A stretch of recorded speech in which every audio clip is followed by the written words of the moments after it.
ولا تؤثر وبتمن بالخير برحمتك يا أرحم الراحمين. Assalamualaikum warahmatullahi wabarakatuh. Salam sejahtera, salam mahabbah, ahlan wa sahlan wa marhaban bikum kepada yang berbahagia Ustaz Elin Aminin Muhammad Saleh. Selamat kembali bersiaran, berkuliah untuk kuliah subuh kita, Alhamdulillah. Di mana pada pagi ini Ustaz akan membimbing kita bacaan Yasin, doa dan juga syarah dari terjemahan Hikam Jawi yang berusaha Puan Rosniati binti Mansur serta AJK Pengurusan Gemah Nur Iman yang telah pun menyediakan platform untuk kita pada pagi ini, yang dirahmati lagi dikasihi seluruh sahabat pencinta ilmu, muslimin, muslimat yang sudi bersama di Google Meet Gemah Nur Iman yang terus istiqamah mengimarahkan kuliah-kuliah yang dianjur oleh Gemah Nur Iman. Mudah-mudahan kita dalam lindungan Allah kerana dapat berhimpun lagi pada pagi ini. Mudah-mudahan Allah berikan limpahan taufik, hidayah, petunjuk dan inayahnya, dan perhimpunan kita diredai oleh Allah Subhanahu wa ta'ala. Selawat dan salam ke atas junjungan Nabi Muhammad SAW, ahli keluarga, para sahabat baginda serta orang-orang yang mengikuti jejak langkah baginda sehingga hari kiamat. Bagi memohon keberkatan kuliah subuh kita pada pagi ini, marilah sama-sama kita membaca Ummul Kitab yang akan dipimpin oleh yang berbahagia Al-Fadil Ustaz Elin Aminin Bisiril Fatihah. أعوذ بالله من الشيطان الرجيم بسم الله الرحمن الرحيم الحمد لله رب العالمين الرحمن الرحيم مالك يوم الدين إياك نعبد وإياك نستعين اهدنا الصراط المستقيم صراط الذين أنعمت عليهم غير المغضوب عليهم ولا الضالين آمين. Amin ya Rabbal Alamin. Mudah-mudahan perhimpunan kita di kuliah subuh pada pagi ini dengan bacaan Ummul Kitab, mudah-mudahan kita mendapat limpahan keberkatan rahmat dipayungi oleh para malaikat sepanjang kita berada di taman ilmu pada pagi ini. Amin ya Rabbil Alamin. Ya Allah, Ya Mujib, Ya Wahhab, kita mohon kepada Allah Subhanahu Wa Ta'ala mudah-mudahan menganugerahkan penawar kepada mereka yang diuji dengan pelbagai penyakit. Mudah-mudahan Allah berikan syifa yang sempurna, disembuhkan dengan rahmat Allah Subhanahu Wa Ta'ala. Hanya Allah yang Maha menyembuhkan. Berilah keafiatan kepada Salih Farhan bin Muhammad Jufri, Nurul Jannah Aziz, Juminah Masrun, Muhammad Yaakob Masrum, Satinah Sanib, Saimah Sanib, Muzailah Mustafa, Nur Aini Khalid, Nur Maslita binti Din, Aryati Zainuddin, Asnah binti Umar, Faizal Ikmar Azami, Sharifah Siti Nur binti Said Mazin, pejuang-pejuang talisemia, Jasmine binti Abu Hanifah, Muhammad Ali bin Muhammad Azmil, Sarina Sofiah, Salamiyah Hamadiyah, Jani Jamari, Ainul Yusnita binti Muhammad Faid, Haja Sirang binti Tobari, Haja Masyitah binti Arsyad, Haji Abdul Wahid bin Ramin, Indun binti Muhammad Arif, Jamiah binti Rahmat, Wani Najibah binti Ibrahim, Wan Nuriyah binti Wan Abdul Majid, Hajah Mai'itah binti Yid,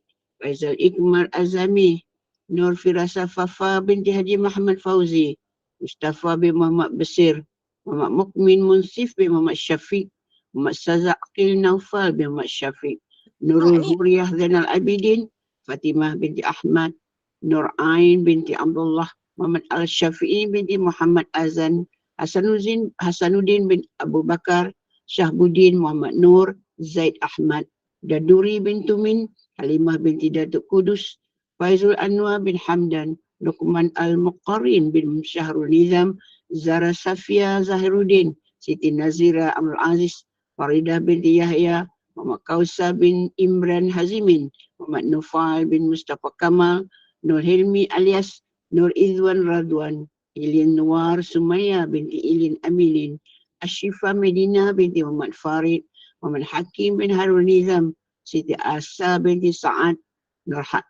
Narhana binti Muhammad Sa'id, Muhammad Amir Dayan bin Amirul Khairi, Nur Anis Hayati binti Muhammad Din, Yaakob bin Saleh, Marisa Mardiah binti Lokman Hakim dan seluruh nama yang tersenarai 188.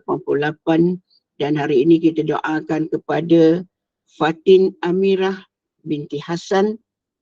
Mudah-mudahan Allah mudahkan urusan beliau bersalin, selamat bersalin, dan mudah-mudahan Allah beri syifa dan sempurna kepada ibu dan anak yang bakal dilahirkan, insya-Allah. Dan juga kita doakan kepada seluruh jemaah yang hadir pada hari ini juga, sekiranya juga kita diuji dengan pelbagai kesihatan dan juga masalah, kita doakan mudah-mudahan asbab berada di halqah ilmu, Allah mudahkan segalanya untuk kita. Dan Gema Nur Iman juga mengambil peluang merakamkan sanah helwah Barakallah fi umrik. Selamat menyambut ulang tahun kelahiran kepada jemaah yang menyambutnya pada hari ini.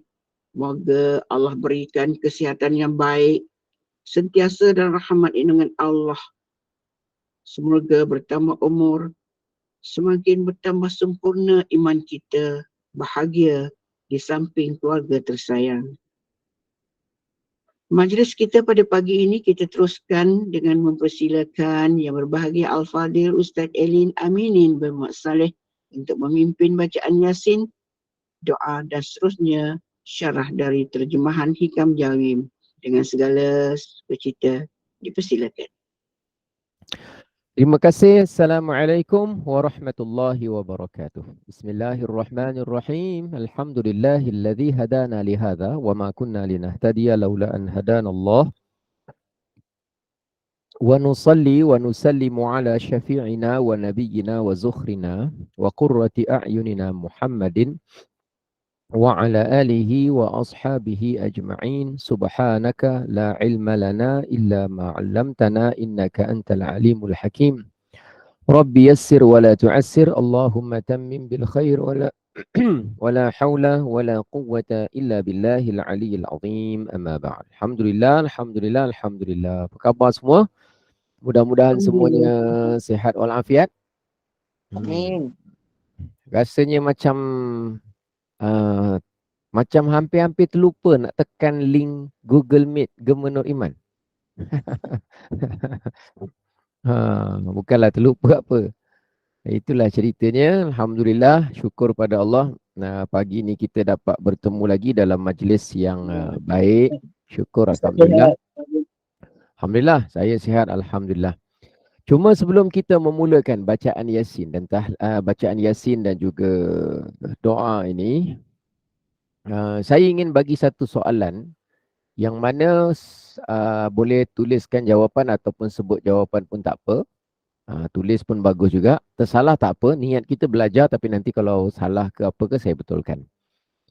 Bukan saya betulkan lah, tapi saya berikan sedikit pencerahan. Adakah contoh saja, malam tadi ada dua orang hamba Allah, dia telah melakukan perbuatan terkutuk, perbuatan yang dibenci oleh Allah, namanya berzina.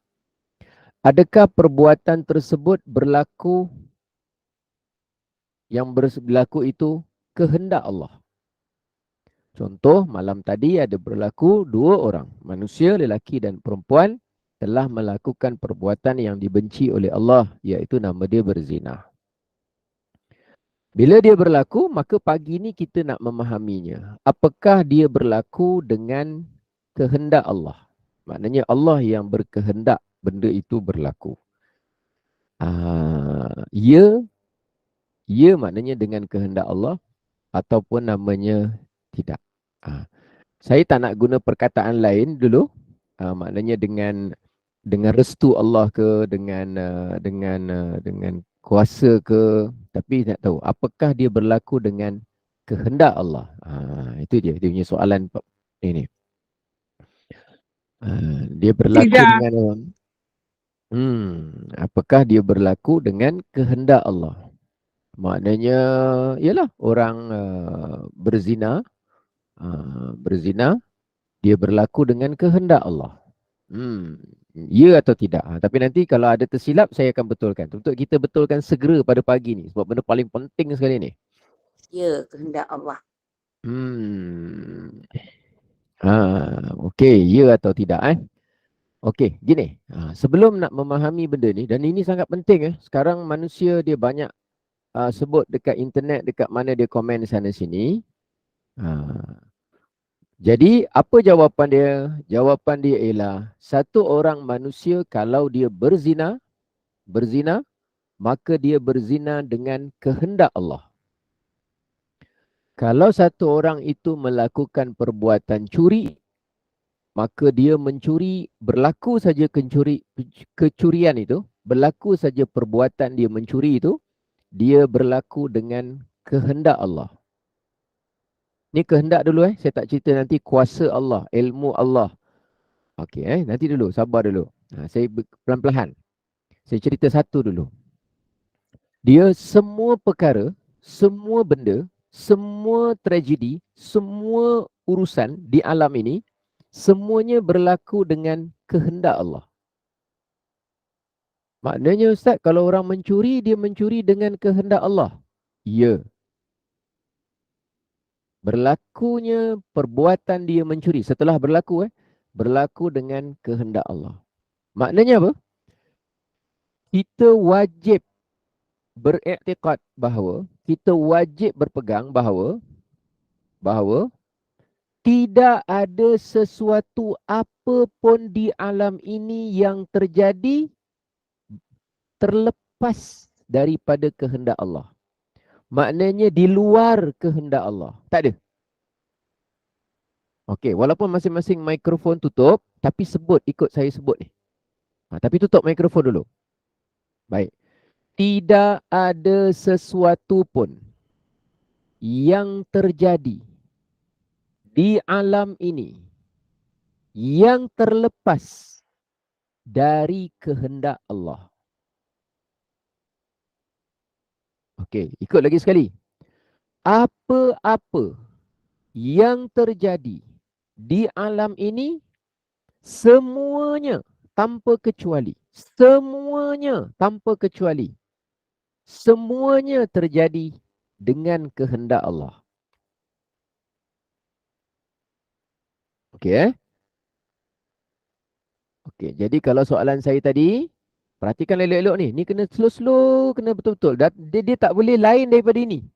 Kalau cerita nak baca doa iftitah, nak baca panjang ke pendek, nak baca kunut ke tak payah baca kunut subuh, itu tak baca pun masih sah lagi. Yang ini tak boleh. Yang ini memang ning je, satu je jalan dia. Tidak ada sesuatu pun di alam ini yang terjadi, yang berlaku terlepas ataupun dia terkecuali daripada kehendak Allah. Tidak ada. Semuanya berlaku. Jadi orang berzina, orang isap dadah, orang laksanakan solat, orang taat pada mak bapak, orang yang bunuh mak bapak dia sendiri, Yahudi Zionis yang membelasah orang Israel, yang membelasah orang Palestin. Semua yang terjadi, semuanya terjadi dengan kehendak Allah. Okey Jadi maknanya sama ada baik atau buruk, sama ada dosa ataupun yang nama ada amalan soleh ataupun yang namanya perkara-perkara maksiat. Jadi maksiat terjadi dengan kehendak Allah, Okey, baik. Sekarang ni dia terjadi dengan kehendak Allah, maknanya tidak ada kehendak sesiapa pun yang boleh mengatasi kehendak Allah. Tak ada. Tidak ada kehendak sesiapa pun yang boleh mengalahkan, mengatasi kehendak Allah. Saya nak live dengan GNI pagi ini. Itu kehendak saya. Tetapi saya tidak tahu apa kehendak Allah ke atas saya pada pukul 6.45 pagi ni, saya tak tahu. Tapi bila saya dapat live saja online 6.45 pagi pada pagi ni, baru saya tahu bahawa oh, rupanya pada azali lagi Allah berkehendak saya 6.45 pagi sampai 7 pagi saya berada online bersama dengan GNI. Tapi pukul 7.10 belum tahu, mungkin meninggal dunia lagi seminit. Pukul 7.20 belum tahu, pukul 7.30 belum tahu. Tak tahu apa kehendak Allah ke atas saya. Tetapi yang berlaku sekarang ni, semuanya berlaku dengan kehendak Allah. Sama ada baik ataupun buruk, sama ada amalan soleh ataupun dosa maksiat. Semua yang terjadi, semua adalah dengan kehendak siapa? Kehendak Allah. Okey, yang tu pegang tu. Jadi ada tak sesuatu yang terlepas daripada kehendak Allah? Jawapan dia ialah tidak ada. Tidak ada. Tak ada sesuatu pun yang terlepas daripada kehendak Allah. Okey, baik. Sekarang ni, ini sebelum kita mula Yasin ni, ada perkara yang mesti kita faham dulu. Sebab saya risau, ada orang dia buat statement entah dekat media sosial ke apa. Dia kata kalau orang tu dia buat baik, itu adalah dengan kehendak Allah. Tapi kalau dia curang, kalau dia tipu, kalau dia khianat, itu bukan kehendak Allah. Itu kehendak orang tu sendiri. Apabila dia cakap, itu bukan kehendak Allah, bermakna dia beriktikad, berbahaya. Seolah-olah zahir itu, dia mengatakan bahawa kehendak orang itu boleh mengalahkan kehendak Allah. Dan kemahuan orang itu telah terlepas daripada kehendak dan takdir serta kuasa Allah. Dan seolah-olah dia mengatakan bahawa orang itu adalah Tuhan sama seperti Allah yang boleh menggerakkan dan melaksanakan kehendaknya tanpa terkalah dengan kehendak Allah. Oi, bahaya orang macam ni.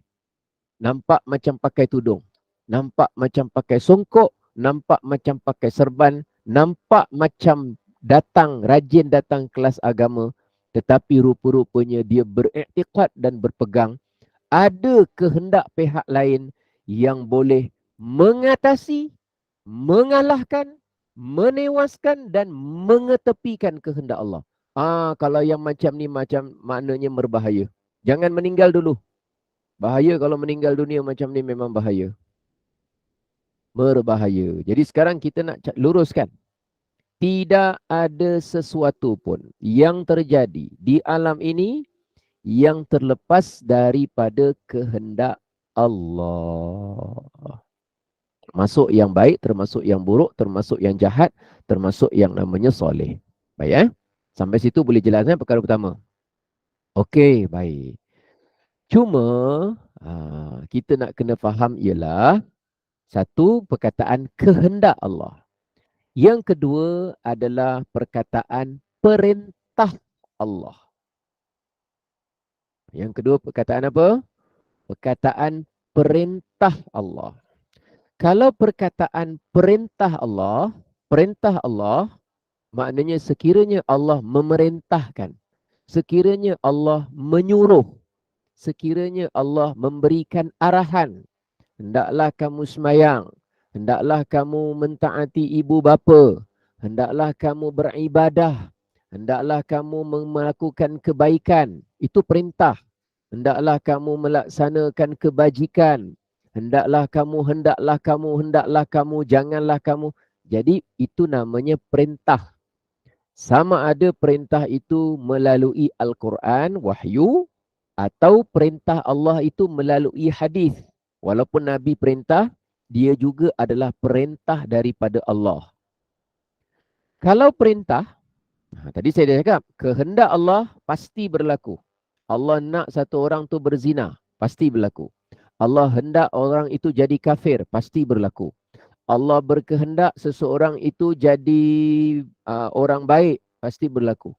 Jadi maknanya, kita ni yang dalam Gema Nuriman ni, hari ni ada 200 lebih ni, kena ingat, kita dapat online bersama Gema Nur Iman pada pagi ini.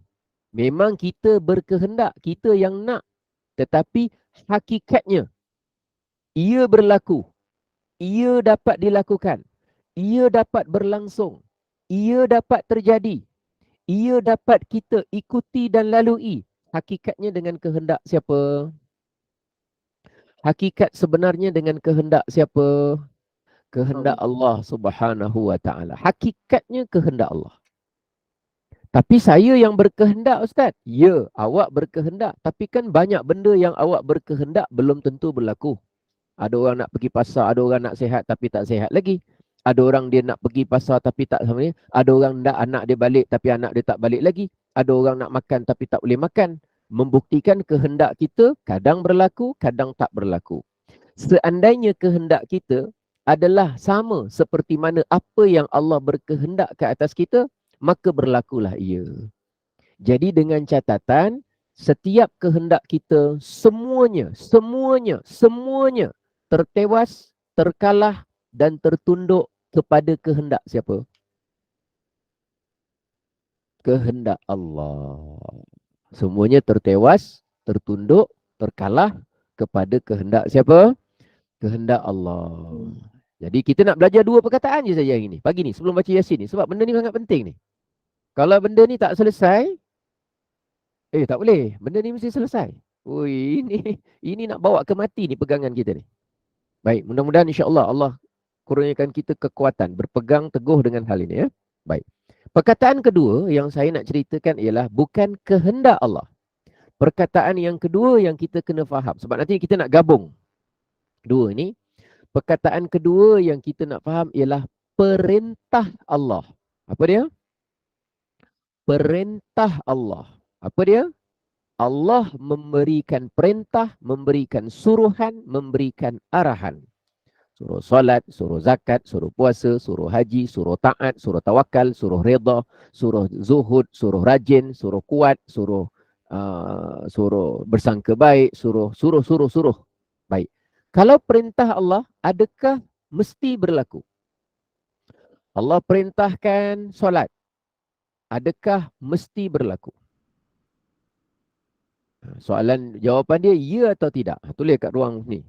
Allah perintahkan supaya bayar zakat. Adakah mesti berlaku? Allah perintahkan supaya beriman. Adakah mesti berlaku? Pasti berlaku. Adakah ya atau tidak? Allah perintahkan supaya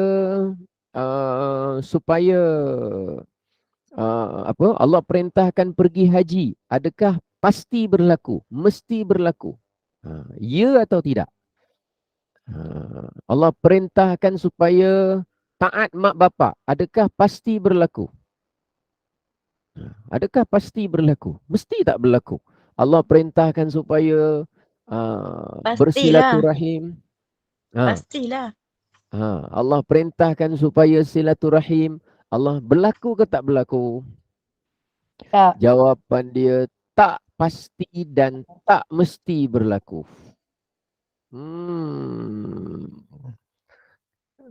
Kalau Allah perintah tak mesti berlaku. Allah perintah semayang apa? Ramai orang tak semayang. Allah perintahkan supaya bayar zakat, ada orang tak bayar zakat. Tak berlaku pun. Allah perintahkan supaya taat mak bapak, sebahagiannya tak taat mak bapak. Kan perintah Allah tu. Tak mesti berlaku. Tak mesti berlaku. Ni perintah. Allah perintahkan supaya jadi orang baik. Ada yang baik, ada yang tak baik. Jadi sebahagian orang berlaku, sebahagian orang tak berlaku. Allah perintahkan Nabi, Allah perintahkan semua malaikat sujud kepada Nabi Adam. Berlaku pada malaikat. Tapi tak berlaku kepada iblis. Iblis tak nak sujud. Allah perintahkan, tak berlaku Tak berlaku. Allah perintahkan iblis sujud, berlaku tak? Tak berlaku. Allah perintahkan Fir'aun beriman tak? Tak berlaku. Allah perintahkan Qarun supaya beriman. Tak berlaku. Maknanya apa? Tak mesti dan tak pasti dia akan berlaku. Perintah dengan kehendak. Kena dua ni kena faham cantik-cantik. Kalau tidak kita tak boleh cerita jauh. Dua ni dulu. Okey, baik. Sekarang ni dah jelas. Kita nak masuk surah Yasin ni, tapi tak boleh. Benda ni tak boleh, saya tak boleh senang hati saya. Okey, okey, tengok ni. Sekarang ni, bila dah jelas pada tu, saya dah bagi contoh. Allah perintahkan Fir'aun beriman. Fir'aun tak beriman. Tak berlaku. Allah perintahkan Qarun beriman. Tak berlaku. Sampai mati dah. Dia dah mati dah. Dah wafat dah. Dah meninggal dah. Dah memang mati kafir dah. Allah perintahkan supaya Haman beriman. Tak berlaku. Jadi, tapi ada tak berlaku? Ada. Allah perintahkan Nabi Musa beriman. Nabi Musa beriman. Okey. Jadi, setelah kita faham perintah dengan kehendak, saya nak tanya. Barulah soalan ketiga. Fir'aun itu dia jadi kafir. Fir'aun mati kafir dengan perintah Allah ke dengan kehendak Allah? Okey. Kehendak. Kehendak Allah. Kehendak Allah. Kehendak Allah. Fir'aun tu kan mati kafir kan, memang Allah dah confirmkan dalam Quran lah, sebab tu kita boleh cakap. Fir'aun mati kafir dengan perintah Allah ke dengan kehendak Allah? Siapa jawab kehendak Allah tu, maknanya ada pencerahan pagi ni. Dia dapat kefahaman dalam urusan agama. Mudah-mudahan Allah berikan kebaikan. Rasulullah bersabda, "May yuridillahu bihi khairan yufaqihu fiddin."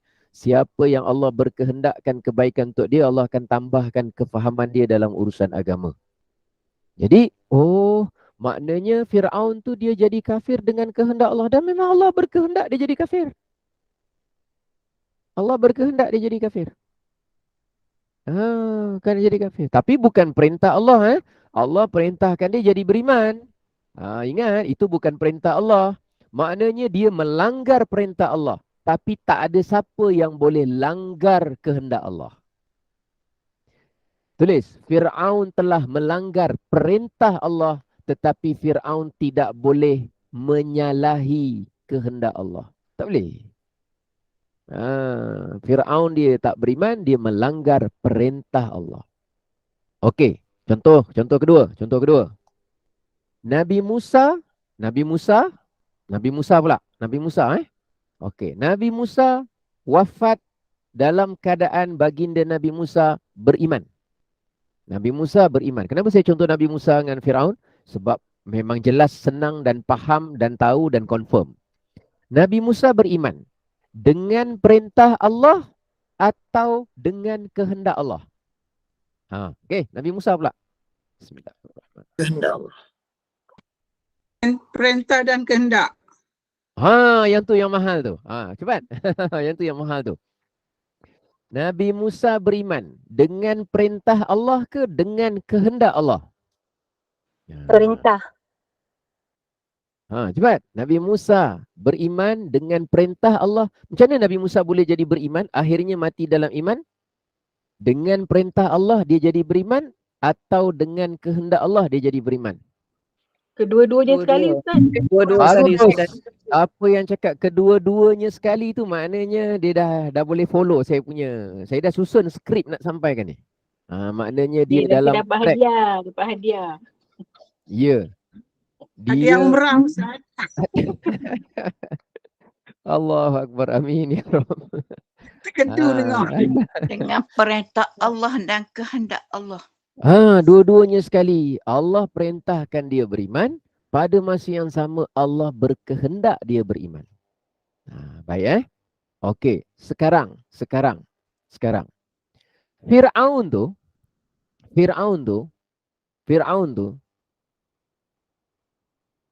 berimannya Fir'aun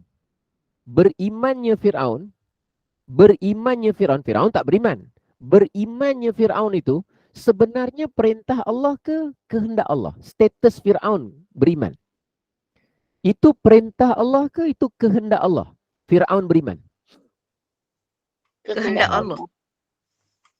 Fir'aun beriman. Perintah Allah. Fir'aun beriman. Fir'aun kan mati Perintah kafir. Allah. Fir'aun mati kafir. Fir'aun tak pernah beriman. Tapi bayangkan satu keadaan berimannya Fir'aun ni, tapi tak ada. Ni benda tak ada. Berimannya Fir'aun ni sebenarnya perintah Allah ke kehendak Allah? Kehendak. Kalau kehendak dah berlaku dah. Perintah Allah lah sebab dia nak kuasa mesti. berimannya Fir'aun itu adalah perintah Allah, tetapi bukan Bukan kehendak. iya, tepat, bukan kehendak Allah. Berimannya Fir'aun, memang Fir'aun tak beriman. Fir'aun kan tak beriman, tak pernah beriman, memang mati pun dalam tak beriman. Jadi itu adalah apa? Berimannya Fir'aun tu sebenarnya perintah Allah saja. Allah perintah dia beriman. Nabi Musa datang perintahkan beriman. Nabi Harun datang perintahkan dia beriman. Perintah Allah supaya dia beriman. Tetapi Allah berkehendak, Allah tidak berkehendak dia tu beriman. Maknanya Allah berkehendak dia tu menjadi kafir. Jadi yang berlaku tu kehendak Allah ke perintah Allah. Yang confirm berlaku kehendak Allah ke perintah. Jawapannya apa? Kehendak. Kehendak. Perintah. Kehendak Allah. Kehendak Allah. Kehendak Allah. Betul. Kalau kehendak Allah. Dah sampai sini dia dah pening dah. Kehendak ke perintah ni. Ya Allah, aku dah pening dah. Ya Allah. Kenapalah Ustaz ni? Dah tak datang 2 minggu. Muncul-muncul pagi. Iyalah, berlaku kerana kehendak Allah lah. Allah. Sebabnya Allah kehendak. Baik. Allahu Akbar. Allahu Akbar. Saya nak cerita dulu. Betul. Ada orang berzina kehendak Allah. Tapi bukan. Sambung. Bukan perintah Allah. Bukan perintah Allah. Ada orang dia murtad kehendak Allah. Tapi bukan Perintah perintah Allah. Allah. Perintah Allah. Allah Bagus, melarang. bagus. Fir'aun tu jadi kafir kehendak Allah. Tapi itu bukan Perintah Allah. bukan perintah Allah. Tapi kehendak bukan perintah Allah. Betul, kehendak Allah tapi bukan. Habis kalau ada orang dia mencuri, Allah berkehendak dia mencuri tapi dia telah melanggar perintah Allah dan itu bukan perintah Allah.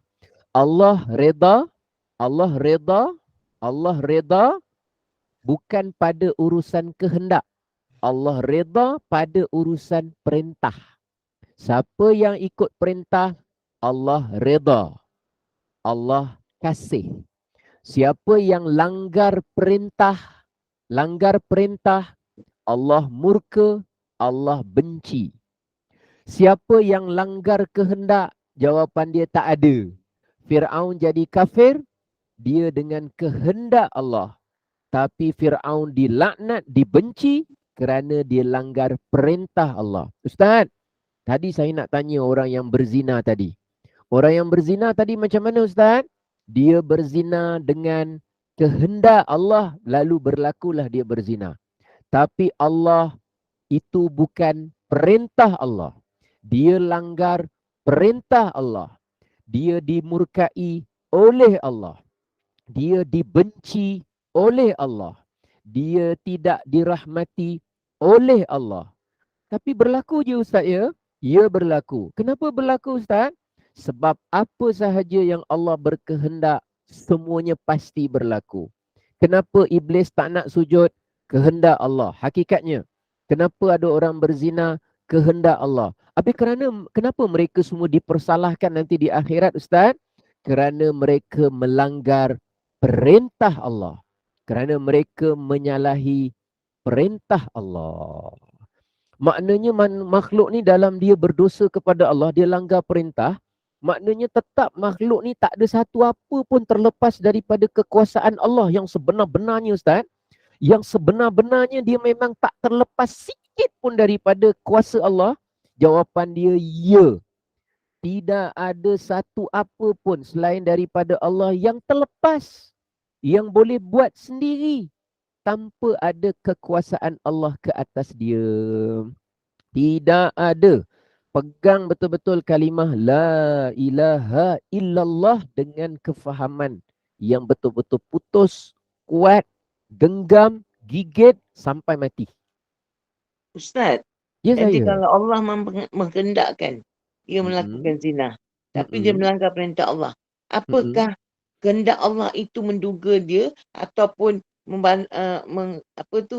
membalas dosa dia, jadikan Allah berkehendakkan dia melakukan sesuatu perkara yang mungkar tu Ustaz? Baik, soalan yang bagus ni. Soalan yang bagus ni. Baik, kita tengok perintah dulu. Lepas tu nanti kita tengok kehendak. Dua ni kena asing, kena faham secara satu-satu, baru dah faham dua-dua, baru boleh gabung. Okey. Satu orang berzina. Kenapa dia berdosa? Jawapan dia kerana dia melanggar perintah Allah. Kenapa dia melanggar perintah Allah? Kerana dia ada hasutan yang namanya syaitan dan juga hawa nafsu.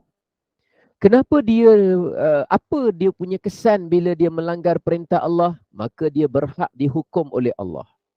Tapi kenapa dia berzina, Ustaz? Sedangkan dia dah tahu benda itu salah dan dosa. Kerana dia tergoda dengan yang namanya hasutan syaitan dan hawa nafsu. Okey, itu namanya cerita tentang perintah Allah. Bila dia buat zina, Allah benci. Bila dia melakukan dosa, maka akan dibalas besok di akhirat. Maka apabila dia melanggar perintah-perintah tersebut, dia mengundang kemurkaan Allah. Baik, kita pergi pula kehendak. Ustaz, kalau orang itu dia berzina, maknanya memang Allah berkehendak dia berzina. Ya, Allah berkehendak pada waktu tersebut dia melakukan zina. Tapi kan benda itu perbuatan jahat, Ustaz. Ya, perbuatan baik ataupun jahat, Tuhan yang mencipta semuanya adalah Allah. Siapa cipta benda jahat? Allah. Siapa cipta iblis? Allah. Siapa cipta syaitan?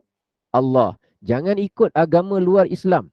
Benda baik dicipta Allah, benda jahat dicipta oleh syaitan. Oh, ada dua Tuhan. Satu Tuhan baik, satu Tuhan jahat.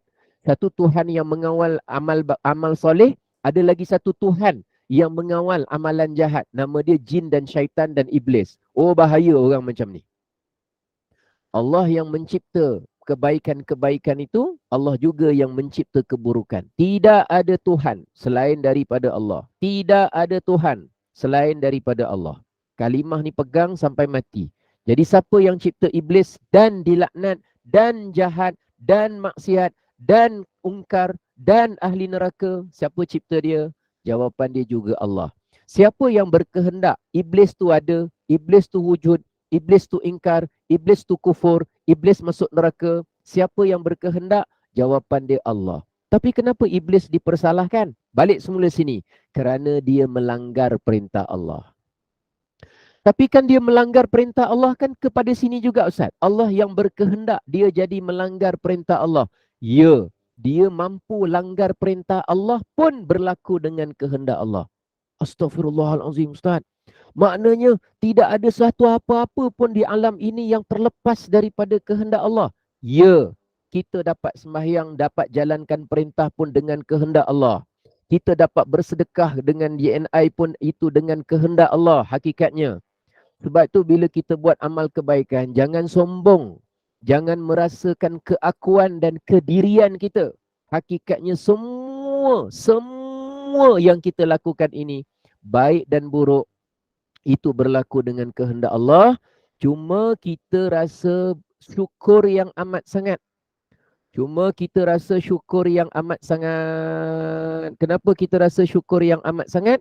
Kerana kita rasa syukur yang amat sangat ini, kerana sampai pagi ini, Allah yang kita sembah, Allah yang kita ibadah, dia masih berikan taufik, dengan kehendaknya dia masih berikan kita taufik untuk berada pada hal kebaikan.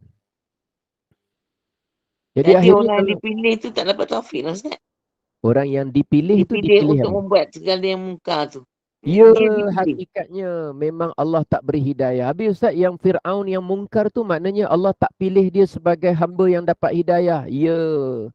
Kenapa Ustaz berlaku semua ini? Nanti ending dia kepada satu kesimpulan. La yus'alu amma yaf'alu wa hum yus'alun. Allah memang tidak boleh dipersoalkan. Kenapa dia masukkan iblis dalam neraka? Kenapa dia cipta neraka? Kenapa ya Allah engkau cipta syurga? Kenapa engkau tak cipta satu saja, syurga saja, neraka tak payah? Ya Allah, kenapa engkau cipta khinzir tapi engkau jadikan haram? Kenapa engkau jadikan khinzir lepas tu sentuh jadi najis mughallazah? Kan lebih senang engkau tak payah cipta khinzir terus. Jadi orang pun tak ada haram. Last sekali, setelah kita faham, kenapa khinzir ada? Kerana Allah berkehendak dia ada. Kenapa iblis ada? Allah berkehendak dia ada. Kenapa syurga neraka ada? Kerana Allah berkehendak dia ada. Tapi Allah sediakan neraka untuk siapa? Untuk siapa? Untuk mereka yang melanggar perintah Allah. Allah sediakan godaan iblis untuk siapa? Untuk mereka yang mendengar hasutan iblis dan melanggar perintah Allah. Kenapa Allah buat begitu? Kerana Allah berkehendak melakukan yang sedemikian. Kenapa Allah berkehendak boleh buat gini? Jawapan dia ialah kesimpulan tadi. Allah tidak boleh dipersoalkan tentang apa yang dia buat. Tetapi kamu ni yang 250 orang ni, kamu yang kena bersedia esok disoal. Kerana kamu, darjat kamu adalah hamba. Kamu bukan Tuhan. Kamu jangan mempertuhankan nafsu kamu. Kamu jangan mempertuhankan ilmu kamu.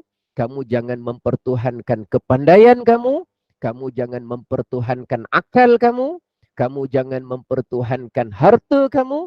Kamu mesti hambakan diri hanya kepada Allah Subhanahu wa taala. Bila dapat buat baik, ya Allah, Engkau yang berkehendak sebenarnya aku dapat buat kebaikan. Bila buat dosa, Allah perintahkan kita salahkan diri sendiri. Maka kita kata, La ilaha illa anta subhanaka inni kuntu minal zalimin. Nabi Yunus masa masuk dalam perut ikan, dia tak cakap, Ya Allah, aku kan Nabi, kenapa tak ada life jacket? Kenapa tak ada sampan? Kenapa tak ada orang tolong? Kenapa tak ada ni? Kenapa tak ada tu? Aku kan orang baik. Mereka atas kapal kan orang jahat. Mereka kan khianat. Aku kan amanah. Aku kan Nabi. Dia tak cakap gitu. Kerja hamba bukan protes. Kerja hamba bukan pertikai. Bila dah buat salah atau merasa tak buat salah, maka yang pertama sekali perintah Allah ialah salahkan diri sendiri. Apa Nabi Yunus buat? La ilaha illa anta. Ya Allah, tiada Tuhan yang layak disembah. Dan tak ada siapa-siapa pun yang boleh buat apa-apa sebebas-bebasnya ke atas diriku, melainkan hanya Engkau ya Allah, kerana Engkau Tuhanku. Subhanaka, maha suci Engkau ya Allah. Dan dia menyalahkan siapa? Inni kuntu minadh zalimin. Yang zalim tu aku. Duduk dalam perut ikan 2 minit, yang zalim aku. Duduk dalam perut ikan 3 minit, yang zalim aku. Duduk perut ikan 8 minit, yang zalim aku. Kita sakit, yang zalim saya ya Allah. Kita susah, miskin, yang zalim saya ya Allah. Kita rasa beban, yang zalim saya ya Allah. Anak saya sakit, Sumayyah sakit, yang zalim aku ya Allah. Yang zalim aku ya Allah. Yang zalim aku ya Allah. Engkau berhak buat apa saja pada anak aku. Esok kalau engkau nak matikan dia, engkau terserah engkau ya Allah. Kerana engkau berhak melakukan apa saja. Engkau Tuhan. Dulu engkau yang beri dia kepada aku. Engkau boleh ambil pada bila-bila masa saja. Kalau engkau esok engkau jadikan dia sihat, engkau berhak buat apa saja.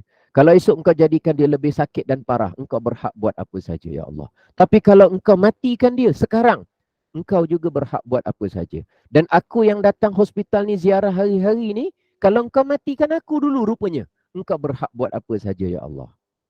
Jadi kita boleh hilang anak, tapi jangan hilang kehambaan diri kepada Allah. Saya cakap ni mungkin bagi setengah orang yang belum biasa dengan saya, dia akan cakap ni cakap orang sombong. Bukan. Ini bukan cakap orang sombong. Ada orang cakap ni sahabat, dia kata ni cakap orang lelaki, hati kering. Bukan, ini bukan soal hati kering. Ada orang cakap ni sebenarnya sebab lelaki tu dia ada ego. Bolehlah dia cakap gitu. Ini bukan soal ego. Ini soal nak menundukkan kehambaan diri kita kepada Allah. Saya cakap ni bukan kerana anak saya dah sihat. Bukan itu. Itu bukan. Anak sihat atau sakit, kita mesti jadi hamba Allah. Hatta anak mati pun kita mesti jadi hamba Allah. Kita tak boleh terlepas daripada itu. Anak Allah boleh ganti anak yang lain. Isteri Allah boleh ganti isteri yang lain. Rumah Allah boleh ganti rumah yang lain. Tapi iman kepada Allah tidak ada ganti. Kita tak ada Tuhan selain daripada Allah. Anak akan pergi, kita akan pergi. Mungkin dia mati dulu atau saya mati dulu atau mati saing atau tak tahu macam mana keadaan. Tapi yang kita nak bawa ke akhirat ialah itu kehambaan diri kita kepada Allah. Jadi benda ini yang tidak boleh dikorbankan sampai mati. Anak boleh terkorban, rumah boleh terbakar, bumi boleh hilang. Apa saja boleh berlaku sebab benda tu makhluk. Saya orang yang sangat sayang anak, tapi saya kena pastikan tidak boleh saya menyayangi anak lebih daripada saya menyayangi Tuhan saya. Saya kena pastikan. Saya kena latih diri saya. Jadi saya tak boleh hilang benda itu. Benda itulah kena pegang. Dan bermula dengan memahami kehendak Allah, perintah Allah. Pegang betul-betul. Dan benda ini yang saya cakap ni, sebenarnya saya perlu ulang lagi sampai terpasak, dan semua yang ada hadir di JNI ni boleh cakap sama seperti apa yang saya cakap. Supaya dia ada bekalan untuk peribadi dia ketika mana pun dia pergi dan dia berada, dan apa saja masalah dalam hidup yang sedang dia hadapi, dia akan mengulang tazkirah ini untuk diri dia sendiri. Kalau tidak, dia hanya berlegar. Saya ingat hari tu Ustaz ada cakap. Saya tak mahu macam tu. Saya nak dia sendiri boleh cakap. Pada diri dia. Bukan suruh ceramah kat orang. Bukan. Pada diri dia. Dan tujuan kita berkongsi ni untuk pegangan diri kita sendiri. Dan mesti kita pegang benda ni. Kita ni akan kehilangan mak bapak tau. Kita mungkin saja kehilangan anak tau. Kita mungkin saja suami meninggal tau. Tapi benda yang kita nak bawa mati yang akan disoal, bukan disoal bapak engkau mana, mak engkau mana. Soalan yang pertama, marrabbuka. Siapa yang kau pertuhankan selama engkau hidup? Saya sampai sekarang, saya pertuhankan Allah saja. Allah berhak untuk buat apa saja pada saya. Allah berhak buat apa saja. Anak saya meninggal minggu depan. Hari ini saya dah bersedia. Ya Allah, kalau meninggal, dan kalau saya sendiri yang meninggal dulu, rupanya ulang alik hantar hospital, yang meninggal saya dulu. Dan keimanan yang Allah pinjamkan kepada saya ni adalah nikmat yang paling saya nikmat sangat. Yang lain kalau hilang saya masih boleh telan. Tapi tolong ya Allah, yang nikmat iman yang tengah saya pegang ni, tolong jangan hilangkan. Jangan jadikan saya murtad. Jangan jadikan saya bangkang pada takdir. Jangan nampak muka saya macam muka baik, tapi dalam hati membuat-buat tak puas hati dengan ketentuan Allah. Yang tu saya tak nak. Susah, duit tak ada, saya sederhana saja. Ada usaha jalan, saya buat. Kalau tak ada, sudah. Tapi jangan sampai iman hilang. Kalau iman hilang, tak ada ganti. Tak ada harga yang boleh dibayar. Saya hanya mohon kepada Allah, tolong jangan hilangkan keyakinan, keimanan dan kehambaan diri saya kepada Allah. Yang lain kalau hilang, saya mohon berikan jalan ikhtiar untuk saya dapatkan sesuai keperluan saya. Saya perlu makan, saya memang perlu makan sebab saya manusia biasa. Tapi kalau tak ada makanan, saya okey saja. Sederhana saja. Kerana yang Allah berhak tak bagi saya makan. Allah berhak. Akan mematikan saya pun dia berhak. Dan saya tak akan ada bantah apa pun. Mudah-mudahan yang saya cakap ni bukan bermakna saya telah berjaya. Selagi mana saya belum mati, belum meninggal dunia, belum tentu saya berjaya. Cuma saya rasa redha kepada Allah. Redha. Ada orang cakap dengan saya, Ustaz, sabarlah anak sakit, sabar dia. Saya kata, Alhamdulillah. Alhamdulillah. Anak meninggal esok pun saya tahu, sudah ada dalam takdir Allah. Kalau anak makin sihat pun sudah ada dalam takdir Allah. Kalau anak makin sakit pun ada. Kerja saya, pertama sekali saya pegang, ya Allah, Engkau berhak melakukan apa saja ke atas aku. Cuma aku mohon, jadikanlah aku orang yang menjalankan perintah-perintahmu. Allah perintah jaga anak, bagi nafkah, saya buat. Allah perintah dapatkan rawatan, saya dapatkan.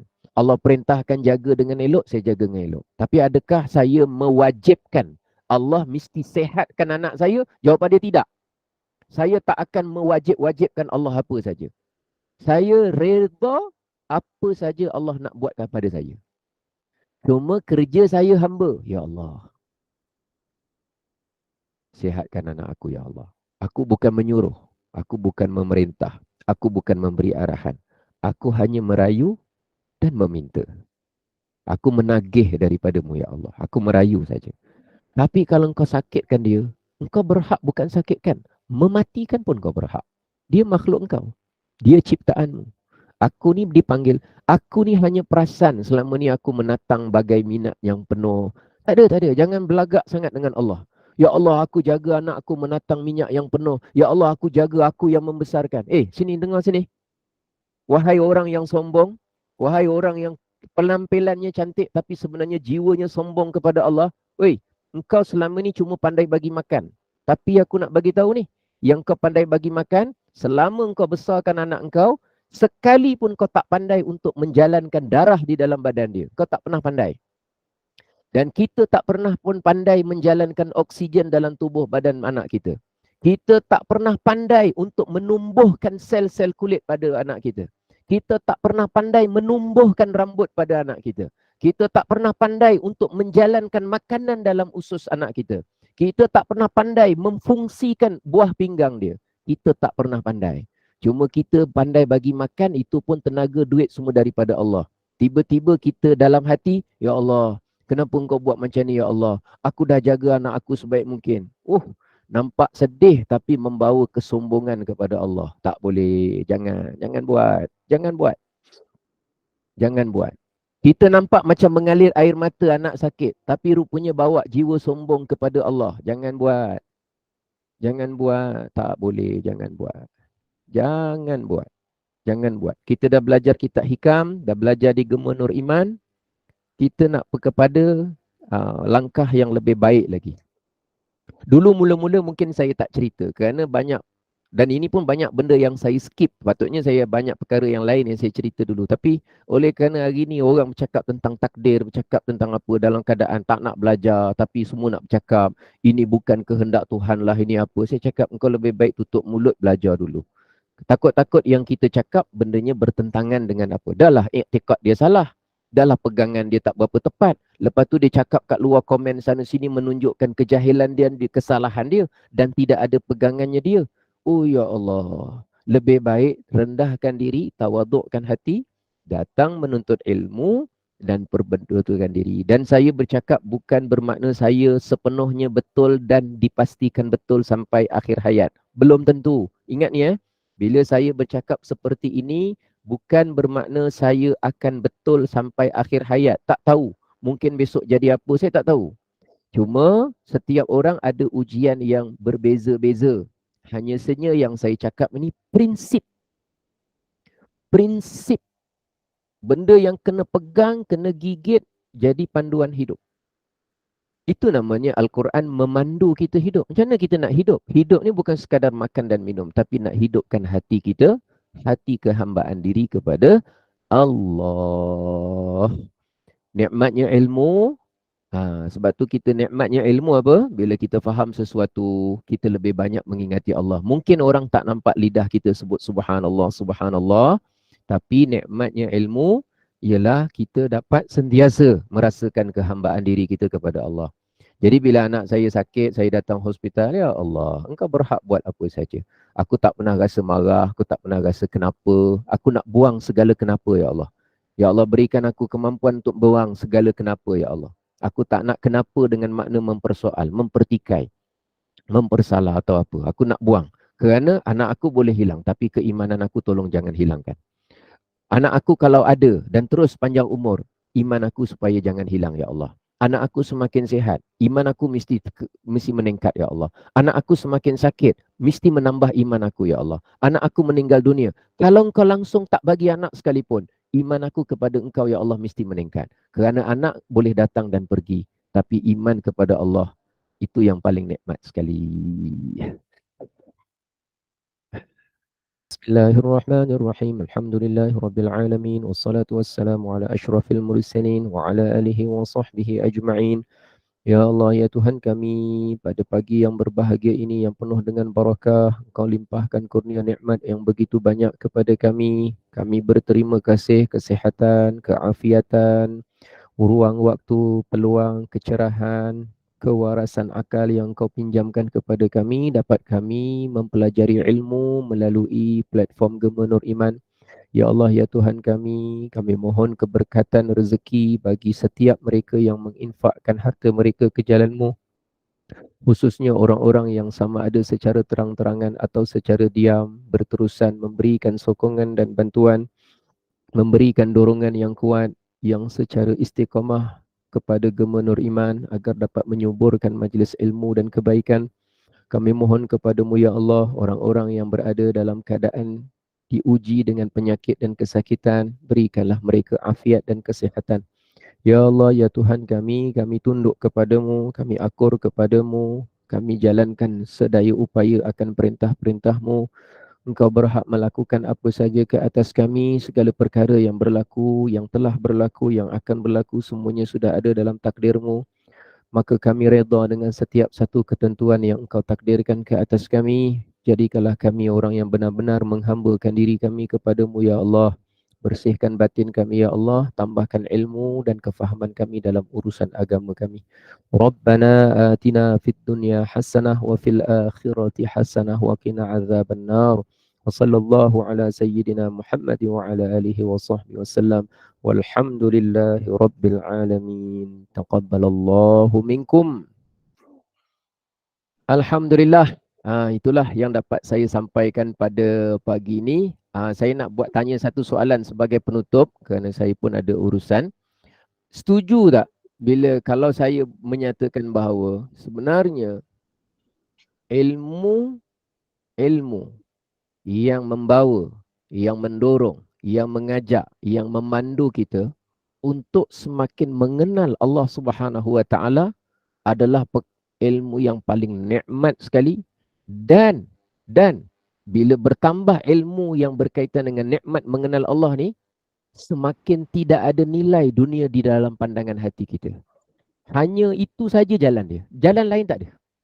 Jalan lain tak ada.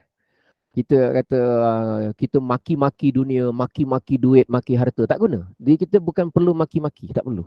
Tapi Setuju, dengan mengenal Allah sedikit demi sedikit, makin ditambah, makin faham, makin, akhirnya sampai sakit, sampai satu peringkat orang-orang soleh, sakit dengan sihat tu sama je, tak ada beza apa pun.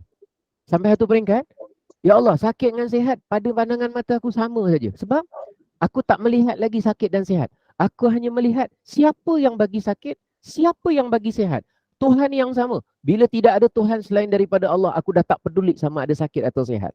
Sebab itu Rasulullah bila dibaling batu darah-darah, ya Allah, kalau ini bukan kemurkaanmu, aku sudah tidak peduli lagi apa saja yang datang kepada aku.